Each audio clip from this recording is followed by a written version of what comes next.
आज की कहानी प्रीति की है, जो कहती हैं कि मैं जब 12 इयर्स की थी नितिन भैया, तभी मुझे पता चल गया था कि मेरे साथ देवी माँ रहती हैं। माँ भवानी का मुझ पर बहुत आशीर्वाद है। मेरे पापा मेरे लिए बहुत करते हैं, लेकिन जो मेरी नई माँ है उनको मैं कल भी पसंद नहीं थी, आज भी पसंद नहीं हूँ। मेरे पापा की दूसरी शादी हुई है, उसके बाद से 1 महीने बाद ही प्यार बंट गया। लोग कहते हैं कि जो दूसरी मम्मी आती हैं वो भी बहुत प्यार करती हैं, लेकिन फिल्मों में होता है, मेरे साथ तो नहीं हुआ। इनके साथ जो हुआ वो सुनकर आपको भी बहुत अजीब लगने वाला है। आशा करता हूँ कि कहानी को तरीके से समझा पाऊँगा, जैसा इनके साथ जो हुआ वो बता पाऊँगा। नमस्कार, जय भोले, मैं नितिन हूँ। ये है चाचा के फैक्ट्स, कहानियाँ सुनाता हूँ। आप सभी को नवरात्रि की हार्दिक शुभकामनाएं। माँ भवानी आप पर बहुत कृपा करें। जैसा मैंने कहा कि आज की कहानी प्रीति की है। ये रहने वाली वैसे दिल्ली की थी, लेकिन इनके मम्मा के देहांत के बाद ये मध्य प्रदेश में शिफ्ट हो गए। पापा ने वहीं का एक कंपनी ज्वाइन कर लिया और कुछ समय बाद, क्योंकि मैं छोटी थी, तो बहुत सारे लोगों ने ये बोला पापा को कि आप अकेले समय नहीं दे पाते। मैं थी, मेरे छोटे भाई हैं 2, हम तीनों को पापा समय नहीं दे पाते थे, परवाह नहीं कर पाते थे, ऐसा लोग बोलते थे। लेकिन हम अपने पापा के साथ बहुत ज़्यादा खुश थे। जो हमारी असली और प्यारी मम्मी थी, जिनको ईश्वर ने अपने पास बुला लिया, उनको हम कल भी बहुत मिस करते थे, आज भी मिस करते हैं। पापा को दूसरी शादी करने के लिए जब लोगों ने बोला तो मैं छोटी थी, सुनती रहती थी। मुझे नहीं समझ आता था। आज की डेट में बड़ी हूँ, मैच्योर हो चुकी हूँ, कॉलेज में आ गई हूँ, तो सब समझ आता है। अभी फ़िलहाल चैनल का इंट्रो, उसके बाद आकर सुनाता हूँ। कहीं नहीं जाना, पूरी कहानी सुनना। जय भोले।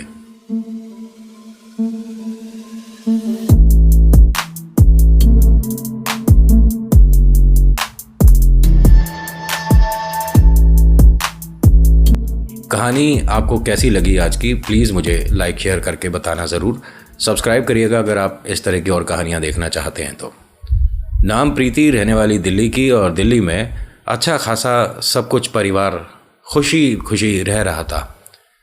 समय कब कठिन आ जाए इन्हें या किसी को भी आइडिया नहीं है।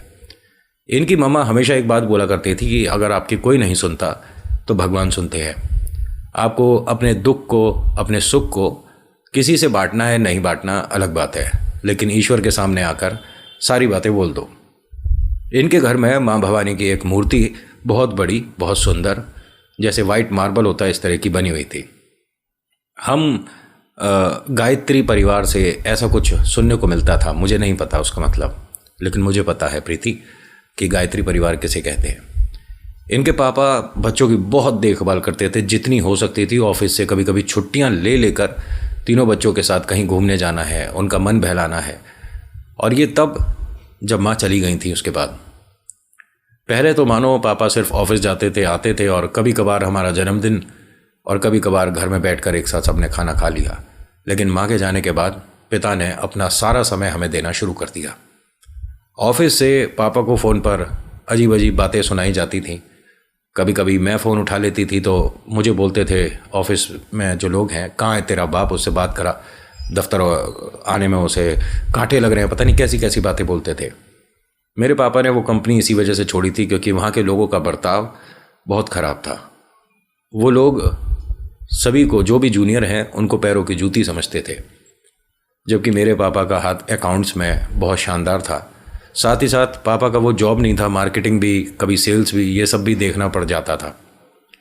ऑफिस के मालिक लोग ये बोलते थे कि नौकरी पे रखा है तो हमारी मर्ज़ी, हम कोई सा भी काम करवाएं। जबकि आज की डेट में ऐसा बहुत कम होता है, पहले के टाइम में होता होगा। लेकिन प्रीति अपने पापा के इस परेशानी को, कष्ट को देख रही थी। इन्होंने बस ये बताया कि इनकी माँ एक दुर्घटना में इनका साथ छोड़कर चली गई थी, और उससे 2 दिन पहले इनके घर में एक बहुत अच्छा भजन संध्या हुआ था, जिसमें माँ ने तीनों बच्चों को अपने साथ बैठाकर बस यही बताया था, कोई भी बात हो तो भवानी माँ से कह दो। इनके पापा को ये तीनों बच्चे बहुत प्यार करते हैं, आज भी करते हैं। लेकिन वो जो नई मम्मा इनके घर आई हैं, वो दुष्ट हैं, वो परेशान करती हैं। और उन्होंने 2-3 महीने के अंदर ही हम सबको डांटना और कभी कभी खाना ना देना, कभी हमारी किताबों पर पानी फेंक जाना, ये सब करना शुरू कर दिया। सबसे पहले उन्होंने मेरी किताब पर पानी फेंका था। मेरा अगले दिन एग्ज़ाम था। मैंने पापा से आकर ये बात बोली तो पापा ने कहा कि उनका दिमाग थोड़ी ना ख़राब है, वो ये सब हरकतें करेंगी। पानी तुमसे गिरा, किताब तुम्हारी, तुमने ख़राब करी, कल की तैयारी नहीं होगी इसी वजह से नौटंकी कर रहे हो। अरे बच्ची तुम हो, ठीक है, तुम्हारी मम्मा थोड़ी ना। और बेटा आप लोग इन्हें मम्मा कहते क्यों नहीं हो, आंटी क्यों बोलते हो। और पापा ने भी बहुत ज़्यादा खुशी खुशी में शादी नहीं करी थी। वो जो महिला हैं उनका सुहाग भी इस दुनिया में नहीं था। तो घर परिवार रिश्तेदार सभी ने मदद करी, एक तरह से 2 अलग लोगों को एक किया कि आगे चल के संसार अच्छा बसेगा, लेकिन ऐसा होगा नहीं पता था। उनका भी एक बेटी और बेटा था। अब घर में 5 बच्चों का पालन पोषण करना बहुत बड़ी बात है। वो जो बहन भाई इनके घर में आए, उन्हें ये बहन भाई नहीं मान पा रहे थे, दोस्ती मानते थे। वो दोनों बच्चे इन तीनों से बड़े थे। इनकी मम्मा से भी ये जो आंटी आई हैं करीब 5-10 साल बड़ी होंगी। पापा से 2-1 साल ही छोटी थी। घर में एक अजीब सा माहौल हो गया था। जो हमारी दूसरी मम्मी के बच्चे थे वो हमारे कपड़ों का भी मजाक बनाते थे कि हम कैसे कपड़े पहनते हैं या हमारे कपड़ों का कलर अच्छा नहीं है। और हम ये सारी शिकायतें रोज़ रात को करते थे। पापा ने तो एक बार डांट कर हिसाब किताब बराबर कर दिया था, तो अब पापा को उनकी शिकायत करना बनता नहीं। हम दुर्गा माता से शिकायत करते थे, तीनों बच्चे। और माँ भवानी हमारी बात सुनती थीं, सुन रही हैं और सुनती रहेंगी। तीनों बच्चों का ये कहना है कि हर दूसरे तीसरे दिन हमें हमारी मम्मा एक शादी के जोड़े में दिखती हैं। अपने पापा से एक बार जिक्र करा था, क्योंकि उस वक्त ये डर गए बच्चे उन्हें देखकर। तो पापा ने हंसकर, शायद पापा उस वक्त अपने होश में नहीं थे, पापा ने हंसकर कहा कि हम वो जाने के बाद भी तुमसे मिलती रहेगी हमेशा। और ये बात सच है नितिन भैया, हमने रियलिटी में माँ के गुजर जाने के बाद माँ को घर में देखा है, आज भी देख सकती हूँ। और हम अपने घर में इस तरह की कोई पूजा पाठ नहीं कराएंगे कभी भी जिससे जिसे लोग प्रेत कहते हैं वो घर से दूर होते हों। क्योंकि अगर मेरी माँ गुजर चुकी हैं और वो प्रेत योनि में चली गई हैं तो मुझे तब भी वो अपने पास चाहिए। उनके अलावा ज़िंदगी में मुझे किसी पर भरोसा नहीं। दुर्गा माता ने माँ के रूप में मेरे को दिखना शुरू करा है। और तो और जब स्कूल बस जाती हूँ ना, मैं स्कूल से निकल के बाहर की जो प्राइवेट वैन है वहाँ तक जाती हूँ, तो मैं पहले डरती थी, लेकिन अब नहीं डरती। इसीलिए नहीं डरती क्योंकि मेरा हाथ पकड़ के मुझे माँ मेरी स्कूल की गाड़ी तक लेकर आती हैं। ये जो गुड़िया है ना जिसके बारे में मैं बोल रहा हूँ, ये 7वीं क्लास में है। इनकी जो छोटे भाई बहन हैं वो 4थी और 3री में हैं। इतने छोटे बच्चे, भरोसा माँ पर बहुत ज़्यादा। भवानी माँ हमारी बात सुनती हैं। एक बार की बात है जब पापा को ये यकीन हुआ कि जो मैं कह रही हूँ ये गलत नहीं होता, मुझे माँ दिखती हैं। जो हमारी सगी माँ थी वो आज भी मुझे दिखती हैं। हुआ क्या था कि हम सभी लोग बाहर खेल रहे थे, तीनों बहन भाई। जो हमारी नई माँ है उन्होंने गेट पर खड़े होकर बहुत तेज़ी से मुझे आवाज़ दी और चोर बोला। मेरे साथ के जो बच्चे थे, जो कॉलोनी के बच्चे खेल रहे थे, उन्होंने भी बड़े अजीब तरीके से मुझे देखा। कुछ लोगों ने हंसकर मेरा मजाक बनाया कि घर से क्या चुरा लाई तू। मुझे नहीं पता था नितिन भैया कि मुझे किस बात के लिए चोर बोला है। मैं जब घर में आई तो पापा भी गुस्से में थे, मम्मी गुस्से में थी और उनके दोनों बच्चे सामने बैठे थे। मेरे बहन भाई मेरे साथ ही थे, उन्होंने मेरा हाथ कस के पकड़ा हुआ था। जो दूसरी मम्मी है उन्होंने आकर मेरा कान बहुत तेज़ी से मरोड़ दिया और मुझे खींचती हुई आगे लेकर आती हैं और कहती हैं कि साफ साफ तरीके से बता कि मेरे झुमके और कंगन कहाँ पर हैं। अगर तेरे को स्कूल फीस या कोई नौटंकी के लिए पैसे चाहिए तो अपने बाप से मांग, मेरी चीज़ों पर हाथ लगाने की ज़रूरत नहीं। भैया मैं बहुत छोटी थी, मुझे नहीं समझ आया कि इस बात का क्या मतलब हुआ। पापा ने मेरे दोनों हाथ पकड़े और डांटा, ये चोरी कब सीखी तुमने? किसी और की चीज़ कैसे तुमने छू दी? तुम्हें तुम्हारी माँ ने यही सिखाया है? मैं बस सुबह सुबह के रो रही थी और यही बोल रही थी कि स्कूल से आने के बाद हम तीनों सो गए थे, हमने कोई चीज़ नहीं छेड़ी। उसके बाद उठकर पढ़ाई करी है और फिर खेलने गए हमने कोई सामान नहीं छुआ है पापा। ये आंटी गलत बोल रही हैं, ये झूठ बोल रही हैं। पापा ने कहा कि 1 मिनट, पहली बात तो माँ बोलना शुरू करो, दूसरी बात ये गलत नहीं बोल रही। और तुम्हें ये शर्म भी नहीं है कि नवरात्रे चल रहे हैं, देवी माँ को बहुत तुम मानती हो ना, जय दुर्गा पूरे दिन बोलती हो। तो दुर्गा माँ के इन खास दिनों में जिसमें सबसे ज़्यादा वो प्रसन्न होती हैं और सुनती हैं, तुम चोरी कर रही हो, शर्म नहीं आती?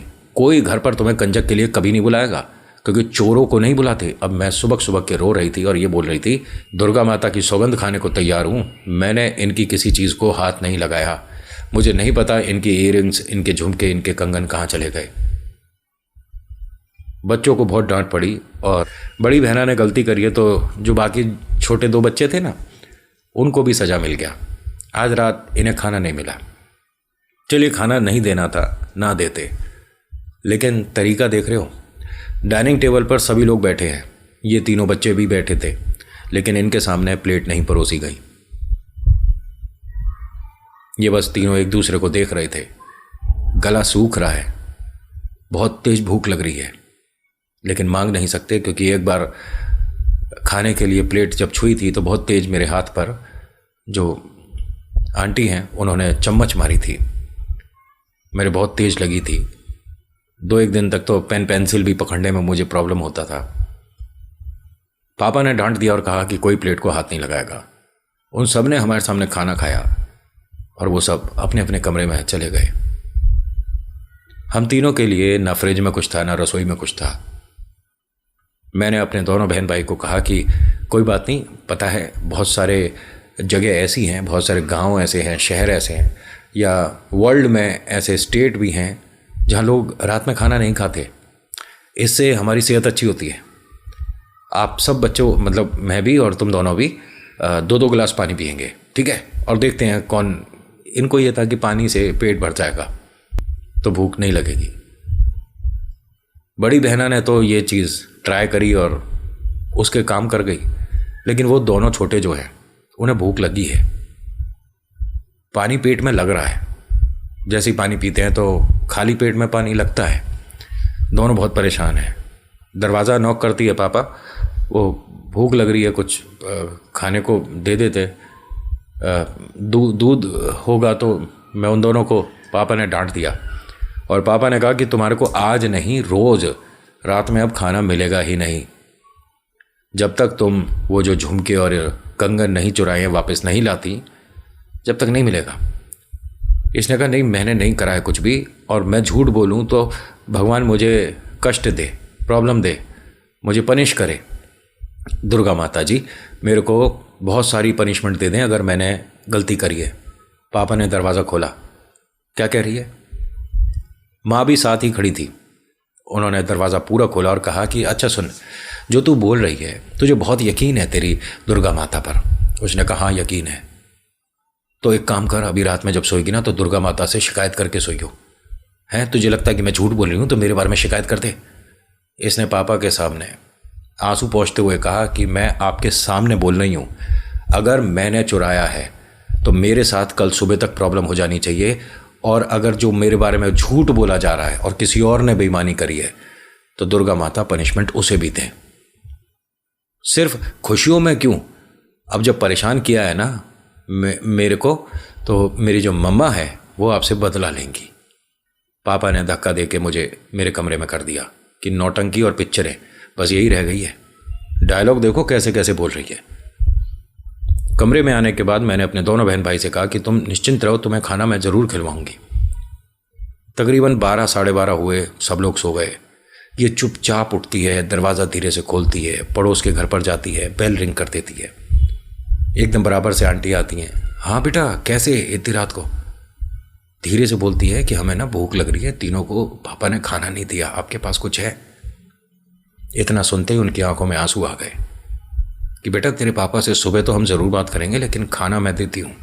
उन्होंने 3 टिफ़िन दिए, लंच बॉक्स जो होते हैं बच्चे स्कूल ले जाते हैं, और अच्छे से उसके अंदर जो उनका खाना था वैसे दिया। एक बोतल में दूध दिया कि तीनों थोड़ा थोड़ा पीकर सो जाना। 1 लीटर की बड़ी बोतल थी, उसमें दूध भर के दे दिया था। रात में देखो उसने वादा किया था, दोनों बच्चों को खाना खिलाया, खुद भी खाया।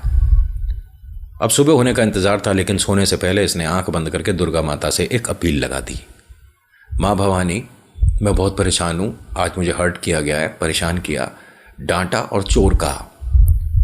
अगर मेरी कोई गलती है तो सुबह तक मुझे पनिश करो, और अगर उनकी गलती है जिन्होंने मेरे साथ ये किया है उन्हें पनिश करो। ये कोई पिक्चर की कहानी नहीं है जो सुना रहा हूँ, ये हकीकत में हुआ। सुबह तकरीबन 6 बजे करीब बहुत तेज़ तेज़ इनकी जो आंटी हैं उनके चिल्लाने की, दर्द में कराहने की आवाज़ आने लगी। ना जाने क्या ही हुआ है। उनके पापा घर में इधर उधर अफरा तफरी में, कभी जा रहे हैं, कभी पानी लेकर आ रहे हैं, कभी बर्फ़ लेकर आ रहे हैं, समझ नहीं आ रहा था क्या हो रहा है। जब हम तीनों ने अपने कमरे से झांक कर देखा तो वो बेड पर कॉर्नर पे बैठी हुई थी। एक हाथ उन्होंने ऐसे कर रखा था, ऐसे पकड़ रखा था। उनका हाथ पूरा ना जाने कैसे किस चीज़ से जला था, उस पर फपोले से पड़ गए थे। कुछ चीज़ शायद क्रीम पाउडर लगाकर जो सोती थी वो रिएक्शन कर गई थी। लेकिन उनका ये कहना है कि उनके एक हाथ में इतना ज़्यादा दर्द हो रहा था कि उसे वो सीधा नहीं कर पा रही थी, जैसे तैसे करके हाथ के दर्द को रोक रही थी। पापा इधर उधर भाग रहे थे, कभी उस पर बर्फ़ लगा रहे हैं, कभी उस पर पानी लगा रहे हैं, और तुम ठीक हो, तुम ठीक हो, ये सब सुनाई दे रहा था। तभी मैंने पापा से कहा कि पापा, आपके सिरहाने जो टेबल लैंप रखा है उसके पास पे झुमके और कंगन रखे हैं शायद। जब पापा ने देखा फिर मुझे दोबारा से डांटा कि रात में आकर तुम इसे रख कर चली गई और हमें अब नौटंकी करके बता रही हो।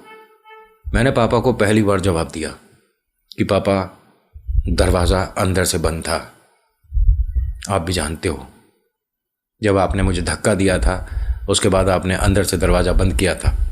बंद दरवाजे में हम तीनों कैसे आ जाएंगे? अब आपको पता चल गया ना, माँ भवानी के बच्चों के साथ अगर कोई बदतमीज़ी करता है तो उसको परिणाम भुगतना पड़ता है। जय भवानी। और कहकर हम तीनों अपने कमरे में वापस आ गए। पापा को चिंता होने लगी कि तुम तो ये कह रही थी कि इन तीनों ने ये सब हरकत करी है, ये वापस कैसे आए, इसकी चोरी कैसे पकड़ी गई? ये जो इनकी मम्मा है ये गलती से बोल गई अपने आप ही इस चीज़ को। पापा ने जैसे ही वो सुना उन्हें थोड़ा अजीब लगा। हम तीनों के पास आए, घुटनों के बल ज़मीन पे बैठते हैं और हम तीनों को गले लगाकर कहते हैं कि सॉरी, मैं बहुत ज़्यादा उल्टा सीधा बोल गया था।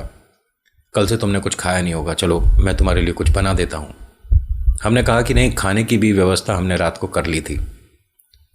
पापा ने मुझे देखते हुए कहा कि मेरे बच्चे बड़े हो गए और मैं तुम सबकी नज़रों में छोटा हो गया। उस वक्त पापा की आंखों में आंसू थे और शायद उन्हें भी ये पछतावा था कि मैंने शादी करके गलती कर दिया। आज भी हमारी मम्मा हमारे पास आती हैं, दुर्गा माँ के रूप में आती हैं, और जब भी नवरात्रे आते हैं उस वक्त मुझे वो क्लियर घर में दिखती हैं।